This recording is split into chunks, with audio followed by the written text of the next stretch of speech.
Transformers domine tout. Du résumé de vos emails à la réponse à la question existentielle « Est-ce que ce pull me va ?», on leur a tout confié. Trop, peut-être. Et pendant que l'industrie empile les milliards de paramètres comme des Lego dopés aux stéroïdes, certains chercheurs ont choisi une autre voie. Plus rapide, plus ciblée, plus intelligente.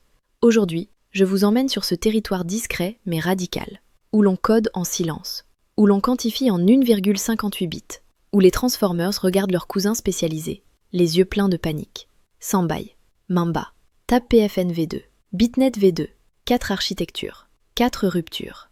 Pas pour faire waouh, mais pour faire mieux. Bienvenue dans l'ère des cerveaux neuronaux sur mesure. Et maintenant, place aux détails.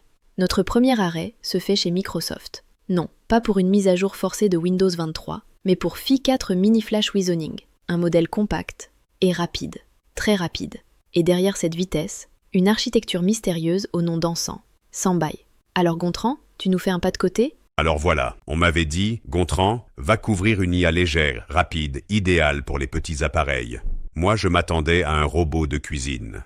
Mais non, ce que j'ai trouvé, c'est Sambai, une architecture qui ne cuisine rien, sauf peut-être votre GPU. Derrière ce nom qui évoque un cours de danse pour retraités dynamiques, se cache en fait une technologie développée par Microsoft, leur modèle Phi 4 Mini Flash Reasoning. Le chiffre fait peur, mais tenez-vous bien, il peut lire des documents de 64 000 mots, répondre plus vite qu'un ado sur TikTok et faire tout ça sur un laptop. Paraît que c'est grâce à une architecture dite hybride adaptative. Bon, moi j'ai demandé au technicien si c'était comme un circuit électrique qui décide lui-même de quel câble il va emprunter. Il a haussé les sourcils. En clair, Sambai n'active que ce qu'il faut, quand il le faut. Pas de gaspillage, pas d'usine à gaz. Résultat, moins de RAM bouffée, plus de batterie économisée. Et une IA qui ne met pas 4 secondes à répondre « Bonjour, comment puis-je vous aider ?» Les experts appellent ça du flash reasoning. Moi, j'appelle ça penser sans surchauffer. Alors, est-ce que Sambai va remplacer tous ces modèles géants qu'on alimente à l'appel nucléaire? J'en sais rien. Mais ce que je sais, c'est que pour la première fois, j'ai vu une IA répondre vite sans avoir besoin d'un data center en arrière-plan. Et rien que pour ça, je dis merci Sambai. Gontran pour Geekzone.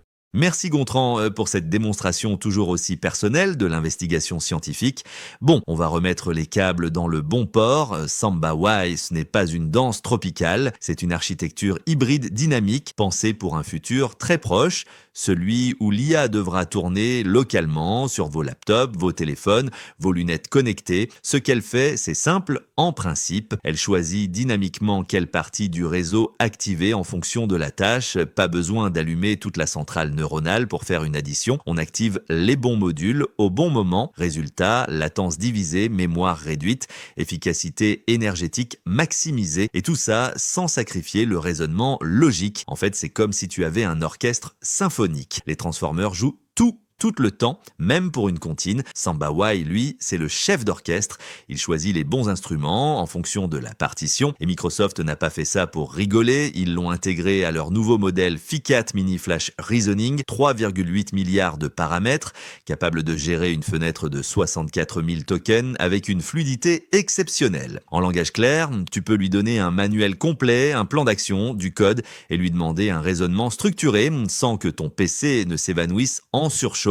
Et ça, Gontran, c'est plus qu'une prouesse technique, c'est un changement de paradigme. Une IA rapide, efficace, locale, pas dépendante du cloud, pas un monstre, pas un transformer géant, une IA agile. Ok Demi-Geek, petite pause avant qu'on passe à la suite.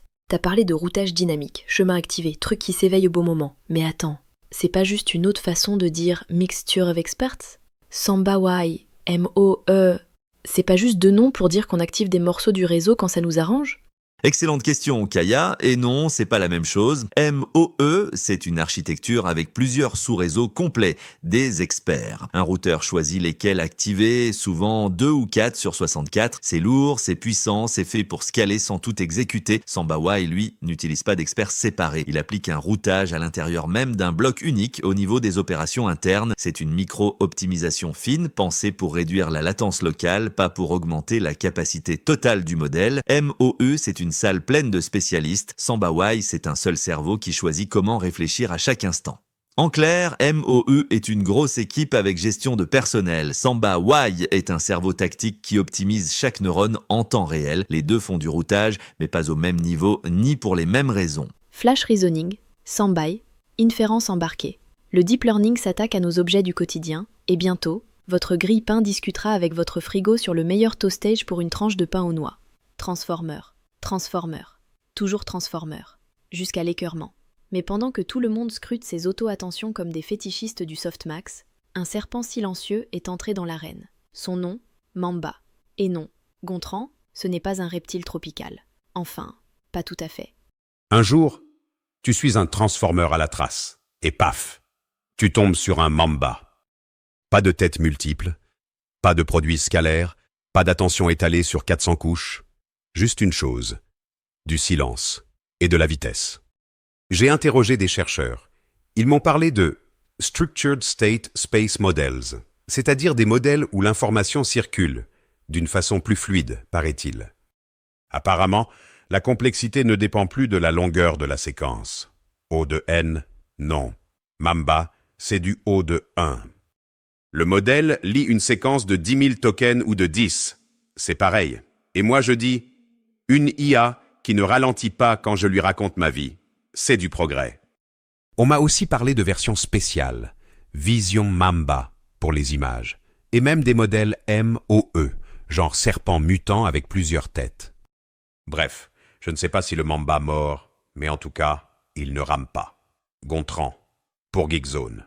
Merci Gontran pour cette immersion sauvage. Donc si je résume, le Mamba n'a pas d'attention, ne ralentit pas avec les longues phrases, et semble aussi discret qu'un script Python planqué dans un repo obscur. DomiGeek, est-ce qu'on parle vraiment d'un modèle ou d'un ninja algorithmique?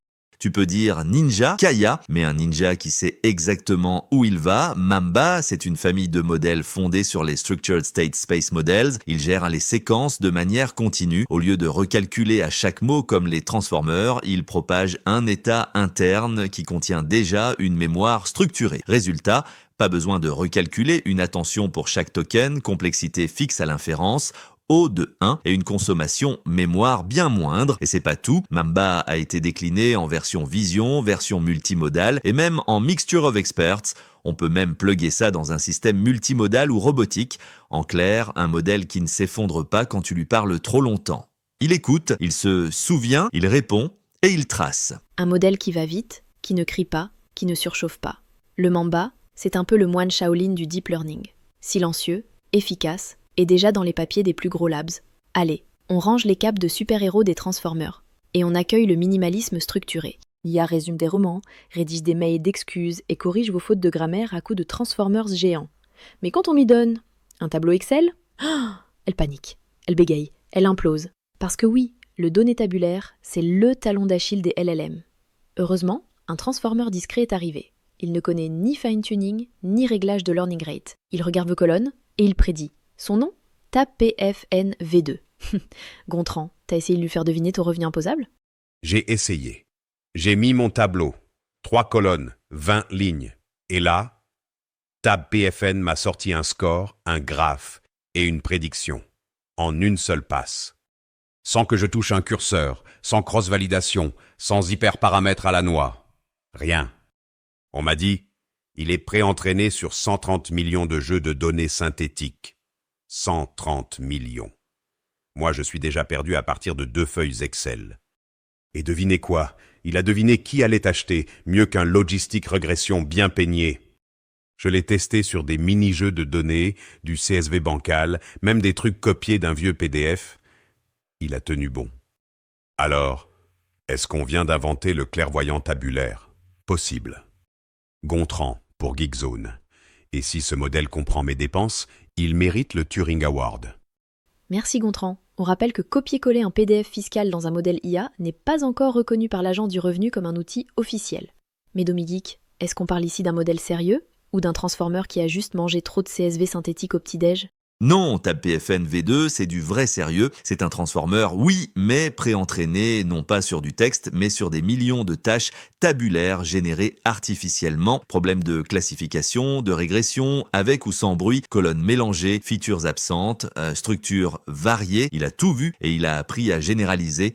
Résultat, tu lui donnes un petit dataset tabulaire avec quelques centaines de lignes et il te prédit la variable cible en un seul passage. Pas besoin de validation croisée, tuning de paramètres ou de comparer XGBoost versus LightGBM pendant des heures. Et ce n'est pas une démo marketing, il est SOTA sur plein de benchmark UCI dès le premier essai. C'est l'un des seuls modèles qui respecte le low data tabulaire comme un premier citoyen. Et si tu veux l'intégrer dans un pipeline industriel, tu le charges, tu lui passes ton tableau, tu prends ta prédiction et tu passes à autre chose. TabPFN ne veut pas tout faire, il veut juste prédire proprement. Un transformer discret, mais efficace. Un modèle qui ne bavarde pas, ne hallucine pas, ne surinterprète pas.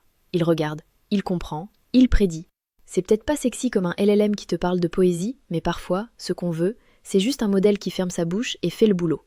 Merci TabPFN V2, t'as peut-être sauvé une génération d'analystes fatigués. Et toi, Gontran, on va t'offrir un abonnement à Excel, t'as mérité.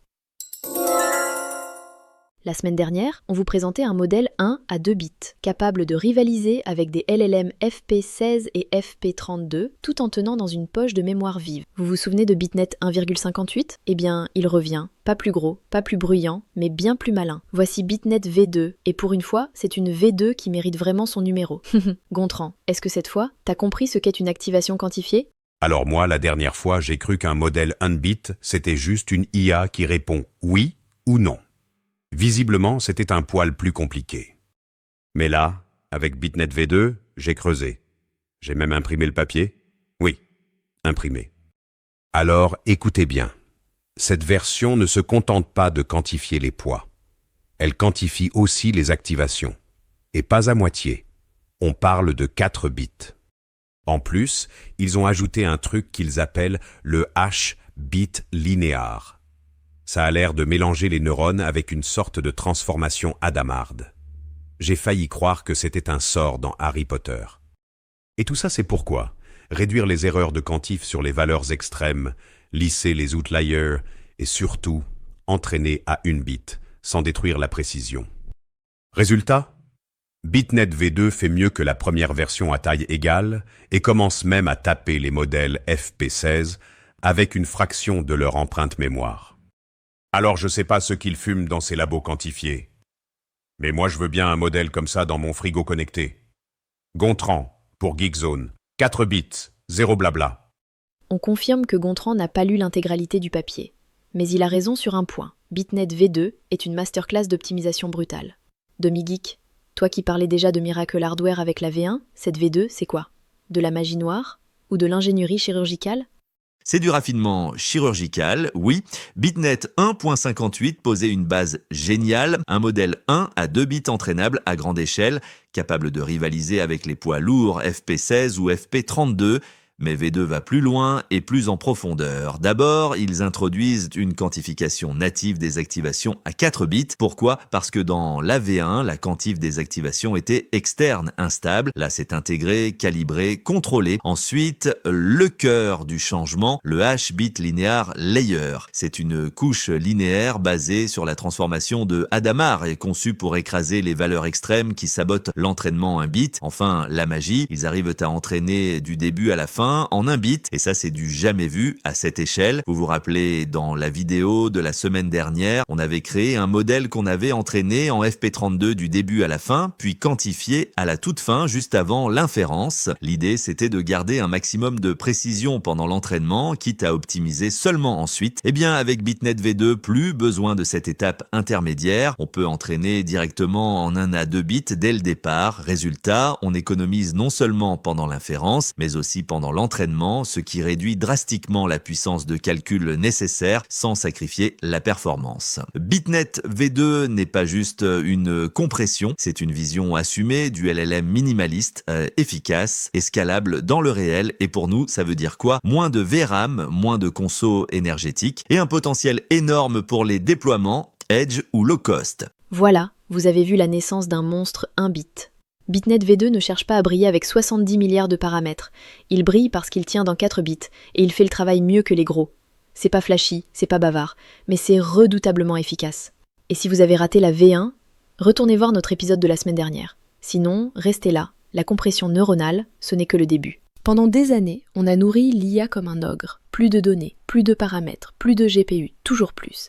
Mais aujourd'hui, le vent tourne. Sambay nous montre qu'on peut raisonner vite et léger. Mamba prouve qu'on peut écouter longtemps sans s'effondrer. Tab PFN V2 lit des tableaux comme un oracle, sans tuning ni excuse. Et Bitnet V2, il compresse tout ça en bits et vous ridiculise avec élégance. Alors non, ces modèles ne font pas le buzz sur Twitter, ils ne se prennent pas pour des poètes, mais ils sont précis, rapides, optimisés et surtout réels. Pas des géants dopés à la VRAM, des cerveaux spécialisés, affûtés, scalable. Le deep learning de demain n'est pas plus gros, il est plus intelligent. Et nous, on est là pour vous le montrer. Restez branchés, la révolution silencieuse vient de commencer. Aïe!